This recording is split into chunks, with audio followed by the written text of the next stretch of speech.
Assalamualaikum warahmatullahi wabarakatuh. Saya Ika Pustiawati dari SMP Negeri 2 Sidamuli, Kabupaten Pangandaran.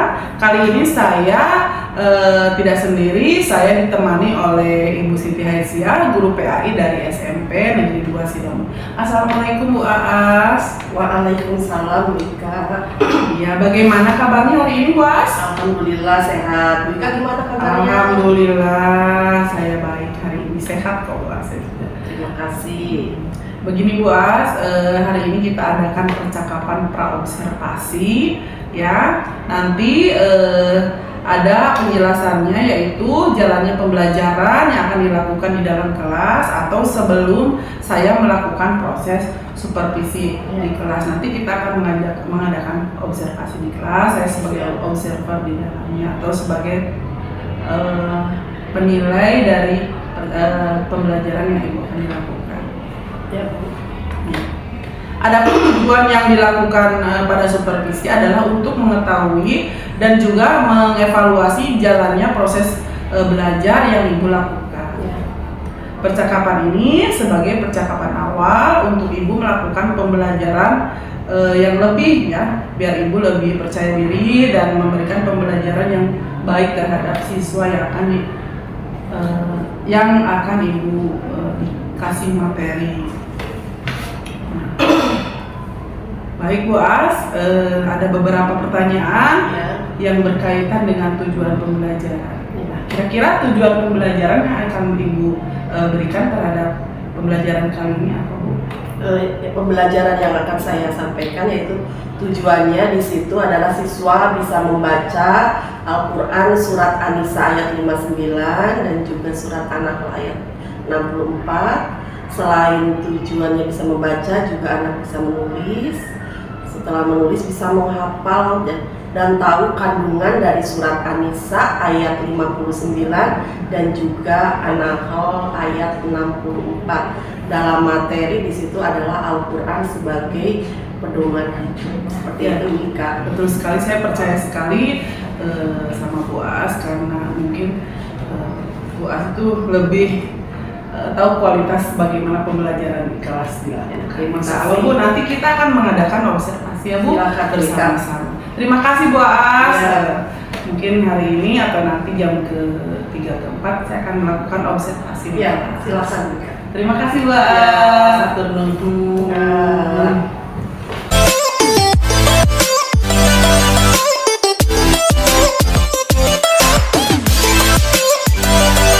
Assalamualaikum warahmatullahi wabarakatuh. Waalaikumsalam warahmatullahi wabarakatuh. Sebelum pembelajaran pada hari ini dimulai, marilah kita berdoa terlebih dahulu. Silakan ada memimpin doa. Siap berdoa.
Ibu absen terlebih dahulu ya. Siapa hari ini yang tidak masuk? Alhamdulillah masuk semua.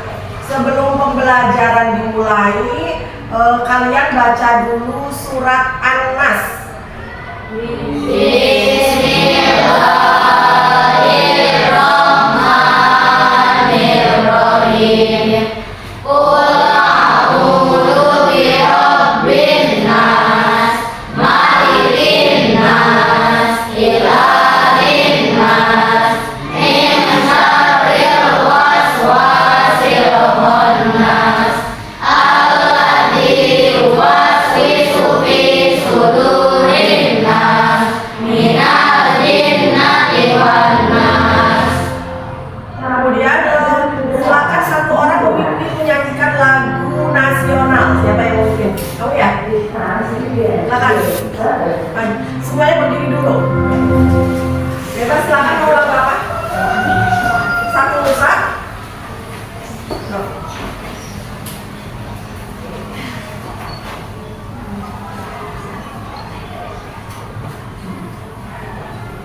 Hiduplah Indonesia Raya.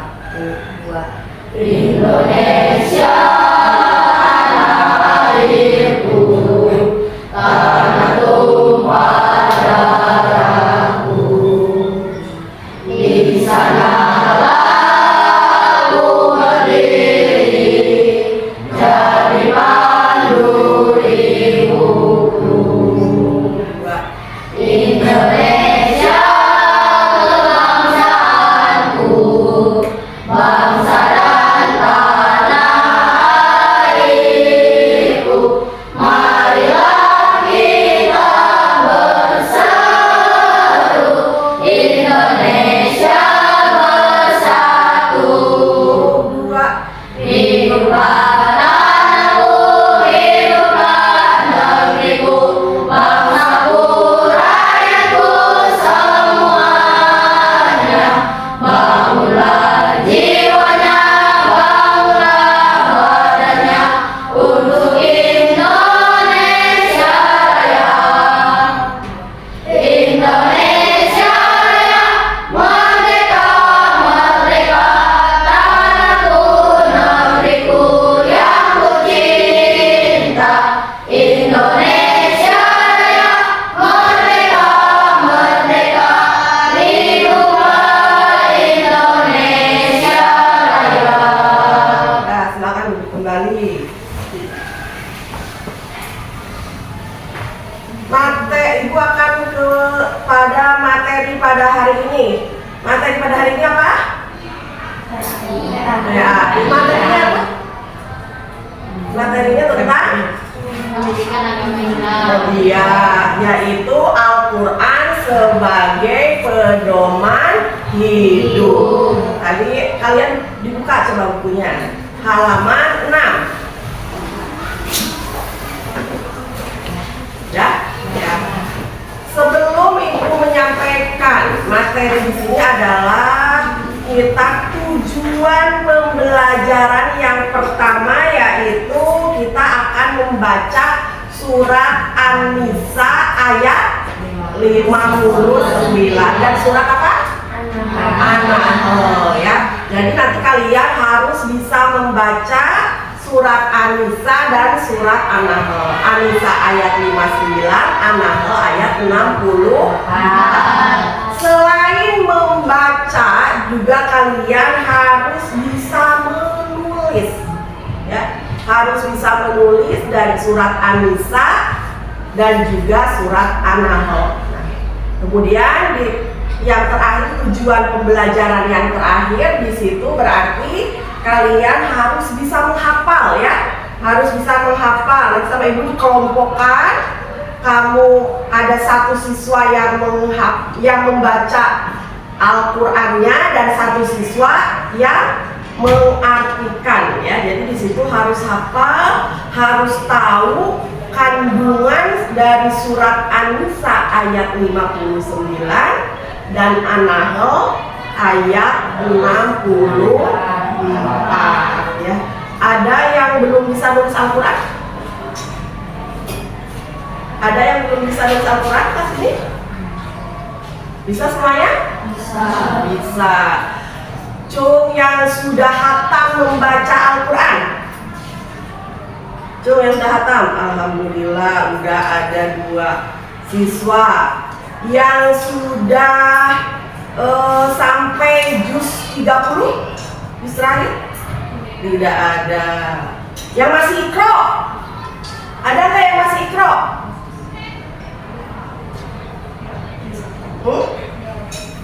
Nggak ada.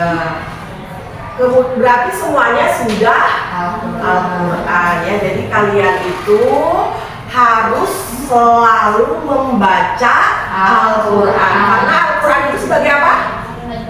Sebagai pedoman hidup ya. Jadi petunjuk hidupnya manusia itu ada di dalam Al-Quran ya. Di situ diterangkan di dalam surat An-Nisa ayat 59 dan juga surat An-Nahl ayat 64 itu adalah bukti ya. Bukti bahwa kita itu harus selalu membaca Al-Quran ya. Jadi pedoman hidupnya manusia semua ada di dalam Al-Quran ya.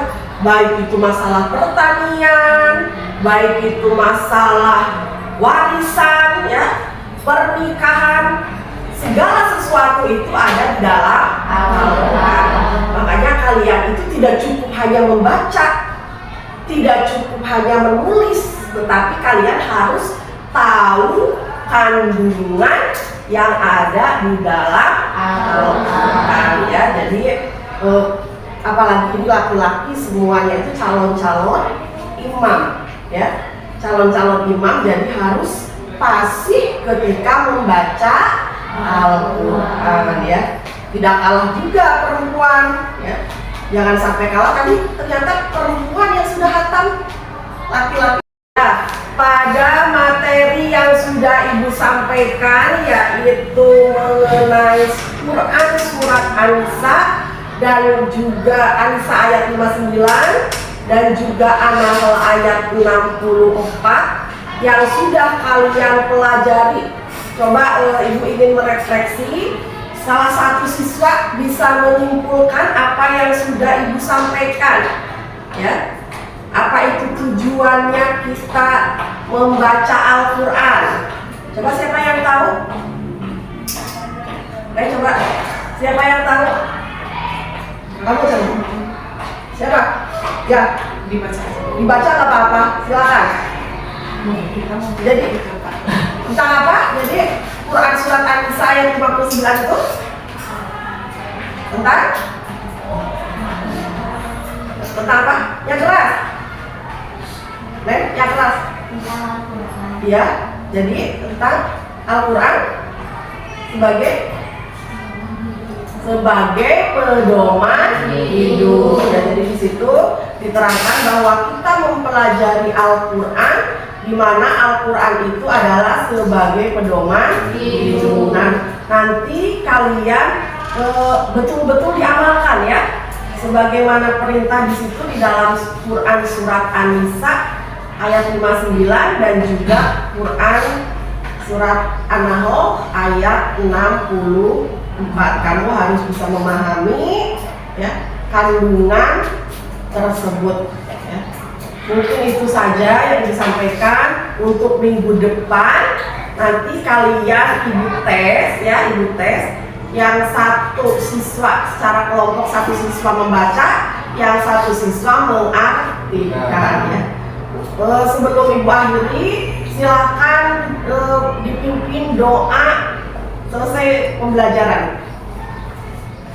Mulai. Bismillahirrahmanirrahim. Subhanallahumma wa bihamdika asyhadu an la ilaha illa anta astaghfiruka wa atubu ilaik. Assalamualaikum warahmatullahi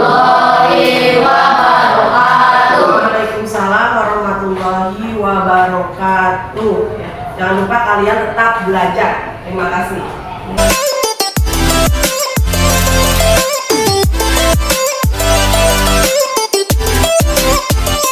Assalamualaikum warahmatullahi wabarakatuh. Saya Eka Kustiawati, CGP Angkatan 10 dari SMP Negeri 2 Sidamuli, Kabupaten Pangandaran. Saya tidak sendiri, saya ditemani dengan rekan saya, Ibu Siti Aisyah. Beliau sudah melakukan observasi dengan saya kemarin, dan kali ini saya akan melakukan pasca observasi. Hari kemarin saya sudah mencoba untuk melihat pembelajaran yang dilakukan oleh Ibu Siti Aisyah di kelas 7A kalau nggak salah. Nah, sekarang saya akan melakukan sesi wawancara, Bu. Ya, baik, Nika. Ya, begini, Bu. Bagaimana perasaan Ibu saat melakukan observasi, Bu? Ya, alhamdulillah saat pembelajaran kemarin dilaksanakan, perasaan saya sangat senang karena pada pelaksanaan pembelajaran anak-anak begitu antusias ya, dia menanggapinya dengan baik. Kemudian metode yang saya gunakan nyambung dengan apa yang kemarin kita pelajari, seperti itu, Bu Ika. Iya, betul sekali ya Bu As. Kemarin saya melihat Ibu melakukan observasi dengan sangat lancar ya. Terlihat bagaimana anak-anak juga merasa antusias melakukan pembelajaran bersama dengan Ibu. Dalam pelaksanaan kemarin, apakah sudah sesuai Bu dengan rencana yang Ibu lakukan? Alhamdulillah sudah terlaksana. 80% lah kita sudah tercapai pembelajaran di kelas BK seperti itu. Terus apa yang menjadi hambatan dalam pembelajaran yang Ibu lakukan kemarin? Kemarin kan saya menyampaikan materi tentang pembacaan Al-Quran ya, Bu Ika, yang semestinya itu kan pakai proyektor, tapi karena hambatan kemarin tidak pakai proyektor, jadi tidak pakai PowerPoint. Cuma kita dengan cara pembelajaran teman sebaya. Mungkin di situ tutor sebaya masih ada hambatan di situ karena kita menggunakan media yang belum sempurna lah, artinya medianya masih kurang. Iya. Bu As juga kemarin sudah melakukan pembelajaran yang sangat bagus sekali pemaparannya dan tujuannya dilakukan dari awal sampai akhir, termasuk juga pembelajaran berdiferensiasi ya Bu As ya. Iya, betul. Terus pertanyaan berikutnya, kompetensi apa yang akan Ibu kembangkan? Di sini yang akan saya kembangkan yaitu kompetensi pedagogik terhadap anak, yang mana di sini anak itu dalam pembelajaran dia akan lebih tertarik dengan materi yang saya sampaikan, dan anak juga apa yang diperoleh nanti akan dia amalkan ya kan dalam kehidupan sehari-hari. Bagus sekali Bu As, saya setuju sekali dengan apa yang dikatakan oleh Bu As bahwa anak-anak harus merasa paham dengan pembelajaran yang kita berikan. Nah, lalu Bu As, apa harapan dalam pembelajaran selanjutnya? Harapannya ya anak ketika pembelajaran di sini yaitu membuat anak itu lebih nyaman, kemudian dengan adanya metode bervariasi anak itu akan lebih berkembang gitu ya. Kita adanya kolaborasi, juga penerapan berdiferensiasi gitu ya. Jadi anak itu tidak monoton lah, artinya tidak monoton hanya saya yang menyampaikan, tetapi di sini saya itu sebagai fasilitator. Kebanyakan itu pembelajaran ada di siswa. Seperti itu, Bu. Iya, Bu. Saya sangat mengerti sekali dengan pemaparan yang sudah Ibu jelaskan. Mudah-mudahan apa yang sudah kita lakukan akan mendapatkan hasil yang kedepannya bisa berjalan dengan lancar. Amin, amin. Terima kasih Bu Aas. Mudah-mudahan Bu Aas mendapatkan apa yang diharapkan untuk pembelajaran terhadap siswa. Amin, amin. Untuk pasca observasi dicukupkan sekian ya. Terima kasih. Assalamualaikum warahmatullahi wabarakatuh. Waalaikumsalam warahmatullahi wabarakatuh. Ya.